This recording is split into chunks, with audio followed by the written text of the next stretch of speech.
tremendous job. Got a lot of respect for him. He's a guy that I share a lot of ideas with and discuss a lot of things with when we're at SEC meetings. Very similar to me, a defensive guy, and also coaching his alma mater. But I think he's done a great job motivating this team and putting them in a good situation. They are extremely physical. They are a tough matchup from their defensive perspective because they're so big and physical up front. You look at historically against us, they've done a really good job. They are top probably 15 in the country in almost every defensive category, and they do a good job of that. Their offense has been very explosive. They're tied for the most plays over 50 yards in our conference. They've done a good job of that. They got a tight end that's tough to match up with, and a quarterback that's played in a lot of big football games. So got a lot of respect for the staff, what they've done, and what their team's been able to do. And I know coming off an off week, they'll be ready and prepared. Kirby, Dan was lamenting after Saturday's game about only running 52 plays and having 24 minutes of possession time.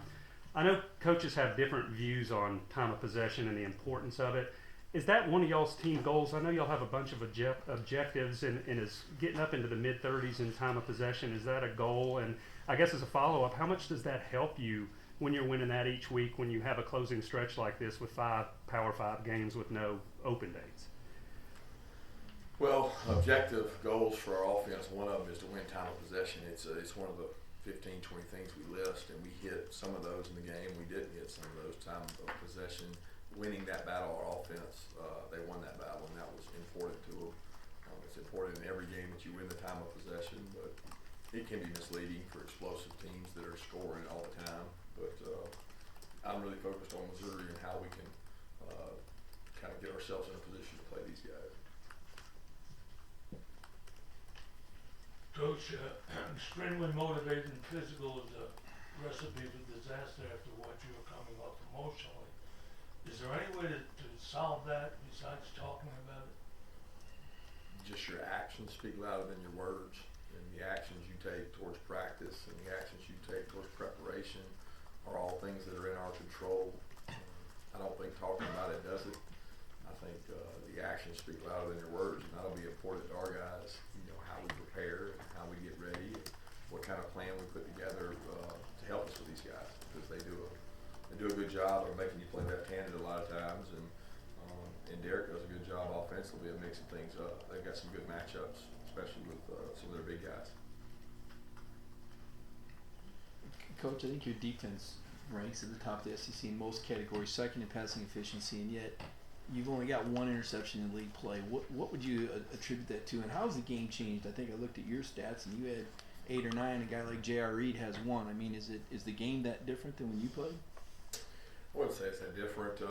We play a little different style because we're a match defense for the most part. I think a lot of interceptions come through zone defenses and being able to see the ball a lot of times. We're not always looking at the ball. We're looking at the man, whether it's a zone matchup or a man matchup. But it's what we think gives us the best chance to make people inefficient. And it doesn't always promote a lot of interceptions. I mean, historically, we have not had a ton of interceptions. We got to do a better job getting turnovers. There's no doubt about that. That comes with forcing them havoc, tip balls, batted balls, strip outs, knocking the crap out of people, ripping the ball out. Those things all affect turnovers. But we've been short interceptions for sure. When you're inquiring about graduate transfers and guys who spend a lot of time with other programs and want to come play here, how much work or how important is that sort of mental aspect that they have and sort of their willingness to come in and work right away just as important as targeting guys who fill a specific need for this team? I'm not sure I understand it. I mean, what are you asking? Just how sort of important, trying to understand, their mental capacity and how sort of the mental side to it is important to this feeling. Most of the time you know enough about those guys to know they've got the mental capacity. I mean, they've played in an offense or defense for a year. You usually have some kind of connection to them because otherwise they probably wouldn't be considering you. It's not just completely out of the blue. You usually know something about them. You know a coach that used to coach them. You knew them out of high school through recruiting. But you have some connection and you feel comfortable that they're going to fit in your program. Otherwise, you don't bring them in. Well, following up on your your opening statement after Florida, where you referenced the video of Michael Johnson that you showed the team. What was the underlying message there that kind of gave the team some motivation? And then also, do you guys pick and choose a special or a documentary like that show every week, and how do y'all go about choosing which one? We use outside sources. We use Trevor Mollott, a consulting firm that Trevor and I've had a relationship for a long time, and we don't always use them, but we usually come up with some kind of message, regardless of what the game is. There's a point to it, an emphasis for it. And this week it was more about, for him, it was an opportunity to make a decision that he wanted to do something rather than listening to the outside world and all the different pressures. He chose to wear a gold shoes because he expected to win the race, and that was a decision that he made. And he made it internally, and wasn't really worried about everything outside that. And that's really what it's about. I mean, because the men in this room that come in here for meetings every day and fight and do all the things, they're the ones that matter. They make the decisions that determine the outcome of the game, nobody else. Kirby, I imagine it would vary from play to play, but from snap to Jake releasing a pass, is there a certain amount of time you want him to have the ball? And I mean, ideally, when you have a goal to hit, and also, how has the pass protection been? If you look at this season as a whole, I know what the sacks say, but how do you view that? I think the pass protection's been excellent. I've repeatedly said that. I thought early in the year was when it was at its, I guess you could say, weakest, but I mean, coming in here after the Vanderbilt game, that was a concern for me because we took some shots and some hits, and they've improved. They worked hard on it. They've gotten better as far as snap to throw. It really depends on the route structure. It depends on the protection. You know, some protections it's quicker. It's meant to be that way. Got to get the ball out. Some route structures, ball's out quick, and then other ones is longer and longer developing. But our guys have done a good job up front. That's one thing they did really well as pass pro. And it's like Sam says, you get good at what you practice at. Well, we practice that too. Kirby, I know you've got to prepare for Missouri's best game of the year, but they have had this Jekyll and Hyde effect of being very good at home and struggling away. Have you watched enough film to know what has kind of led to such a wide discrepancy, given what they did to South Carolina at home and their struggles on the road? No, I don't look into it much, to be honest with you. I think it's not really it's not a big deal. I mean, the bottom line is, I know the football team they got, I know the coaching staff they got, I know the players they got, and I can watch the tape and know they've got a really physical football team. You know, one of the games was played in it was some extreme weather conditions, which I know how that impacts the game, and you know that impacts when you're playing against a guy that's probably not a quarterback, he's an athlete. It completely changed the game for how they played. So it's very different. Coach, I wonder if you could update the status on Tyson Campbell. I thought I saw him warming up, but then I thought I might have seen him in the medical tent at one point, or did he just not play? He wasn't in the participation chart? Yeah, Tyson warmed up, felt pretty good, felt like he could go if he needed to, didn't feel like he was 100%, and just never came an opportunity to play. So no other medical tent. Kirby, what teams have done kind of attacking nickel and dime backs middle of the field? Is it a concern, or is it just something that is going to happen when they're not going after Stokes and the outside as much? No, I don't. I think that's where teams attack you based on what you're in. I mean, there were some things we were giving up in that game that was probably more inside routes, and we tried to take them away a lot of times. A lot of times you take them away by coverage. Sometimes you take them away by leverage. Sometimes you just get beat. But all those combinations are there, and you rob Peter to pay Paul. So you move everybody inside. You're more susceptible outside. It's really about pitching to it and being able to change things up. And I think Dan and the defensive staff's doing a good job of that. Coach, can you talk about Jake's comfortability with Cager? It just seems like when he's out there, it's like they have a relationship, and that kind of feeds into the other receivers. It just seems like they kind of get more comfortable when he's out there. Yeah, I'd say he's comfortable with him. He's comfortable with some of our other wideouts. I mean, some of those plays Cager got were just, they weren't featured Cager plays. He was the second, third, fourth option on some of them. Some of them he may be primary. Some of them he's primary based on coverage. Some of them he's not, but some of them Jake had time to work to him to make the decision on who to throw it to. So I don't think it was a schemed deal. It was, some of them he was just the best option. He was the open option in the zone. But Jake's comfortable with all our guys. I think he's got a good rapport with all the receivers. Kirby, you mentioned several times this year that the run game in the SEC is more of a cumulative effect. You don't come in and move guys off the ball right away. But where you're at in the schedule and the gauntlet you've got coming up, does that take on maybe a little more of an extra importance to kind of stick with that run game and wear teams down? Well, I don't think you ever just stick with something to bang your head against the wall. I mean, if you're not successful doing it, you can't abandon it totally. But you got to do what works. You got to have enough change-ups to keep them honest.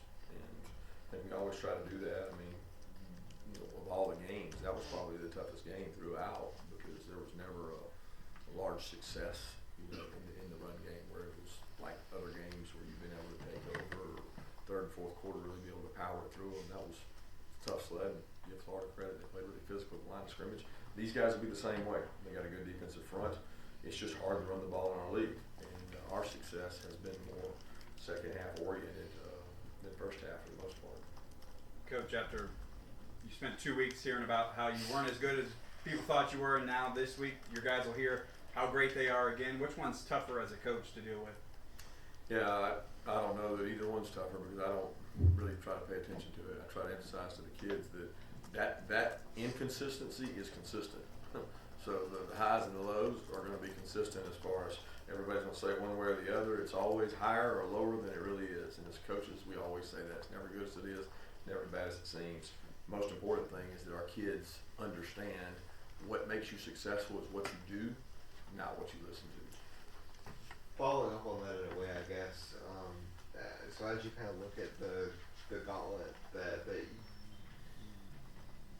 you called the meat and potatoes of schedule last week or whatever, starting with Florida, but when was kind of the buy-in moment, and how do you get all of your players to buy in and understand the importance of the rest of the schedule going the so-called 1-0 every week? Well, we don't look past the gauntlet of Missouri because our team respects them and knows what they've got.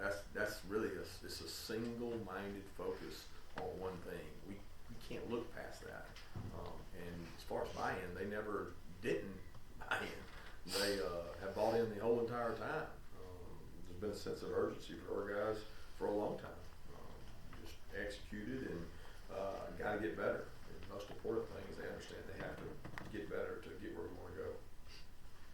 Coach, after battling Komet with Notre Dame and Pitts with Florida, what does Albert O present for Missouri? Is he different? Is he similar?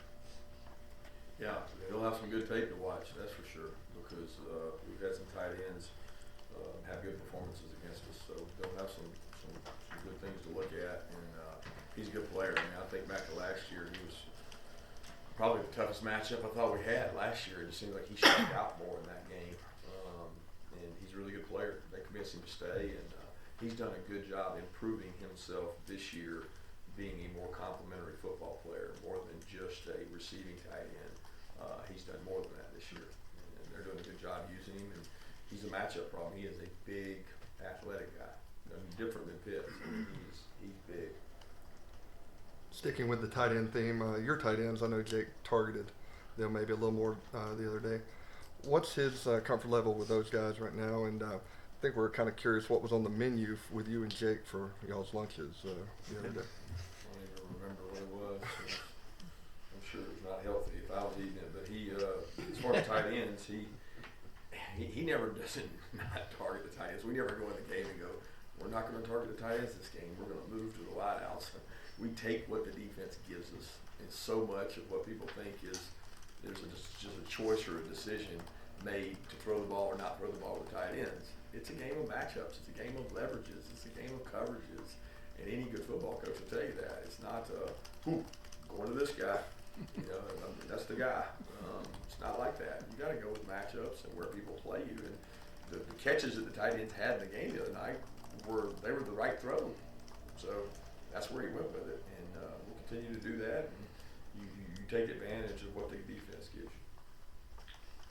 Do you take any inspiration from seeing what Barry Odom has done with their defense, and what has impressed you the most with how he's kind of like allowed them to flourish? They've done a good job every year he's been there. To me, I mean, they're aggressive style. They load the box on you. They make you play one dimensional. They're very multiple and they disguise things well.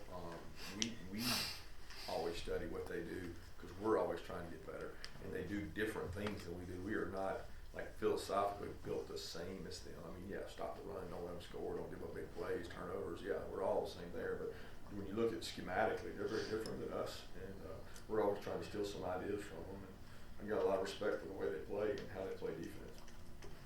Coach, just for clarity on that, following up on the Campbell question, so is he cleared to practice? He could have played, and then also, did you come out of the game healthy otherwise? Yes, he practiced last week. I think I talked about it last week. He went Tuesday and Wednesday pretty much the whole practice. It bothered him some having been on the turf more because of the weather.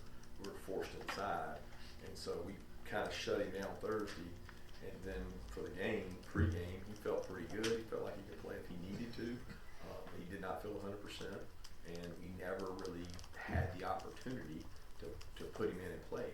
We were going to play him if we needed to, and we didn't feel like we had to. We were playing pretty well, so that's what it usually goes into. He'll continue to work this week.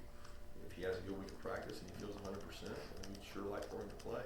We got a lot of roles that we can play a guy as fast and as talented as him, so we want to try to work him in some way. As far as other guys, yeah, pretty healthy coming out of it. I can't think of anybody that didn't finish the game out. It seems like most of the shoots, excuse me, you played a lot of younger quarterbacks, guys with not much experience, but this week you'll be facing a guy who's been around a long time, veteran. What kind of difference will that make as far as your defense's preparation? Well, I don't think it'll change how we prepare. We'll prepare for his style, which he's a really good athlete. They run him. He's got quarterback runs. They make you count extra hats in the box when he's a quarterback run guy. I mean, it's in a lot of ways, it's they can be Lynn Bowden from Kentucky with a really good passer back there. Okay, so now you're defending two things. That's tough, and the quarterback run element is hard, always hard to prepare for.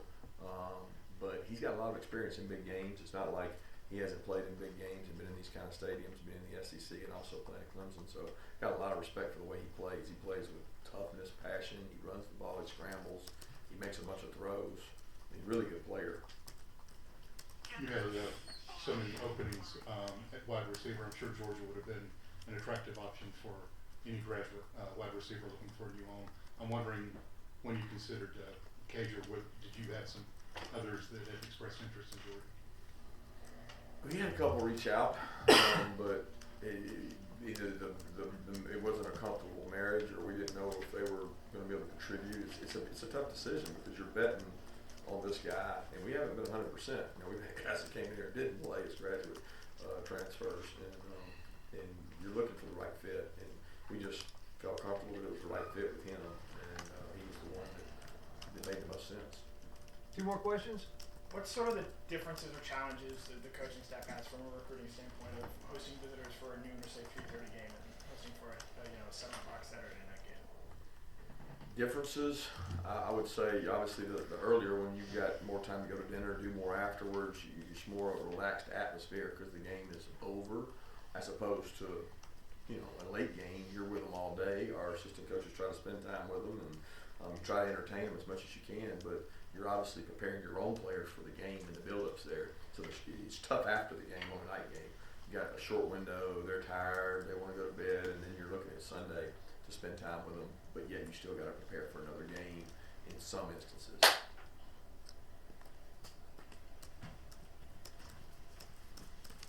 I guess this is another night game logistical question, but do you have a policy on how much TV your players are watching throughout the course of a day when there's a 7 o'clock kick, or do you view that as a distraction? Because obviously there's a big game in the West this week. Yeah, I don't know how we monitor that. If you figure that out, let me know, because I'm not the TV police. We don't monitor that, and we have walkthroughs and try to prepare them